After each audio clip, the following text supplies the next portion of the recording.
Selamat hari Minggu bagi Bapak Ibu semua. Akhirnya kita bisa memasuki bulan Mei, bulan kelima di tahun 2020 yang sangat diberkati oleh Tuhan. Mulai minggu ini ke depan kita akan masuk untuk belajar pengalaman, untuk semakin memahami akan apa yang Tuhan inginkan dari kelahiran baru yang telah kita nikmati bersama-sama. Dan khusus di minggu pertama bulan Mei ini, kita akan belajar tentang arti sesungguhnya dari pertobatan kita. Mari buka dalam kitab Kolose pada pasal yang kedua. Kita akan baca 2 ayat pada pagi hari ini. Kitab Kolose pasal 2 ayat 6 dan ayat 7. Saya bacakan untuk Bapak Ibu semua. Kamu telah menerima Kristus Yesus, Tuhan kita. Karena itu, hendaklah hidupmu tetap di dalam Dia. Hendaklah kamu berakar di dalam Dia dan dibangun di atas Dia. Hendaklah kamu bertambah teguh dalam iman yang telah diajarkan kepadamu, dan hendaklah hatimu melimpah dengan syukur. Sebuah penjelasan yang sangat mendalam dari Rasul Paulus tentang arti sesungguhnya dari kelahiran baru kita. Arti sesungguhnya bagaimana menjadi seorang Kristen yang benar-benar sesuai dengan apa yang diinginkan oleh Tuhan Yesus.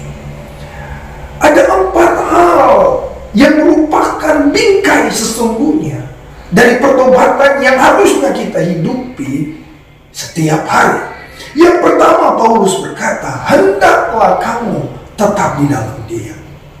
Bapak Ibu, keselamatan adalah anugerah. Dan kehendak bebas itu juga adalah anugerah. Kita tidak menganut paham segala selamat terus selamat.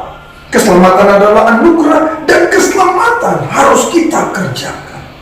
Untuk tetap di dalam Kristus, kita butuh penyangkalan diri. Karena itu Matius 16 ayat 24. Bapak Ibu baca baik-baik bahwa syarat menjadi seorang murid dalam Matius 16 ayat 24, kita harus menyangkal diri kita, dan kita harus memikul salib mengikuti Kristus.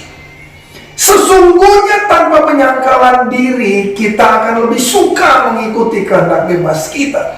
Karena itu Paulus berkata kepada jemaat di Kolose, arti pertobatan kita yang sesungguhnya yang pertama adalah tetap di dalam Kristus. Yang kedua, Alkitab berkata dalam tulisan yang hebat ini, Paulus berkata bahwa arti dari pertobatan adalah berakar di dalam Dia dan dibangun di atas Dia.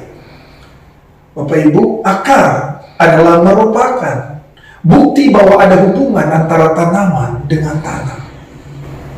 Pertobatan kita adalah kosong kalau kita tidak berakar di dalam Kristus.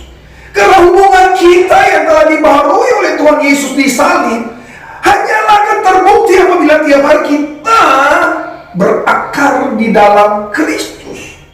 Ini bicara tentang hubungan. Tetap di dalam Kristus bicara tentang komitmen menyangkal diri, dan berakar di dalam Kristus adalah merupakan hubungan yang harus dibangun tiap hari. Hubungan yang harus dibangun tiap hari. Dan kita berkata harus dibangun di atas Kristus. Pertobatan saya dan Bapak Ibu harus dapat dilihat oleh orang. Sering kita menyembunyikan kelemahan kita dengan kita berkata, ya cukup Tuhan yang tahu hati saya. Tidak bisa Bapak Ibu. Pertobatan berakar. Mungkin orang gak perlu tahu apa yang kita lakukan untuk membaca Alkitab, untuk berdoa. Kita gak perlu ekspos itu kepada orang. Tetapi buah dari membaca Alkitab, buah dari berdoa, begitu kita keluar kamar kita, begitu kita keluar dari rumah kita, suami kita, istri kita, anak-anak kita, lingkungan kita, semua orang di sekitar kita akan dapat merasakan bahwa sungguh kita dibangun di atas Kristus. Yang ketiga, Alkitab berkata, hendaklah imanmu bertambah teguh.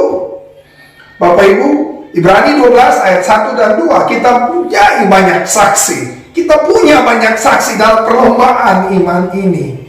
Segala hal termasuk COVID-19 yang sementara kita nikmati. Sementara ini Allah lagi terus mengizinkan kita melaluinya. Untuk apa? Melihat apakah iman kita teguh atau tidak. Orang-orang di sekitar kita lagi melihat apakah iman kita semakin teguh atau kita semakin goyah. Alkitab berkata, kamu adalah terang dunia, kamu adalah garam dunia.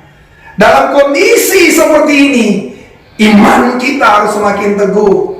Tuhan Yesus berkata, jika garam itu menjadi tawar, dengan apakah ia akan kembali dihasilkan? Tidak ada gunanya selain dibuang dan diinjak oleh orang. Bapak Ibu jemaat, harapan saya sebagai gembala, biarlah imanmu semakin bertambah teguh. Dan yang terakhir, arti dari pertobatan, hendaklah hatimu melimpah dengan syukur. Beberapa minggu yang lalu saya sudah berkata bahwa bersungut menutup segala jalan mujizat, tetapi bersyukur seperti kita membuka pintu-pintu mujizat, dan itu akan kita nikmati perkara-perkara hebat dalam hidup kita. Bukti real yang dapat dilihat oleh semua orang bahwa di dalam saya, di dalam Bapak Ibu ada Kristus, adalah hati kita melimpah dengan syukur. Ingat 4 hal yang dititipkan oleh Paulus yang harus kita hidupi sebagai arti dari pertobatan kita. Hendaklah kita berada di dalam Kristus, hendaklah kita berakar di dalam Kristus dan dibangun di atas Kristus. Hendaklah iman kita semakin teguh, dan hendaklah hati kita melimpah dengan syukur. Tuhan menolong kita semakin hari menjadi seperti Kristus. Tuhan memberkati. Mari kita berdoa. Bapa di surga, berkati umat-Mu. Siapapun yang mendengar akan renungan ini, biarlah mereka sadar kekristenan kami, karya penebusan Kristus, tidak sekedar perkara untuk kita atau untuk kami alami sendiri, tetapi itu harus berdampak dalam hidup banyak orang. Diberkatilah umat-Mu untuk semakin menjadi seperti Kristus dalam kata dan perbuatan mereka. Diberkatilah mereka dalam nama Yesus.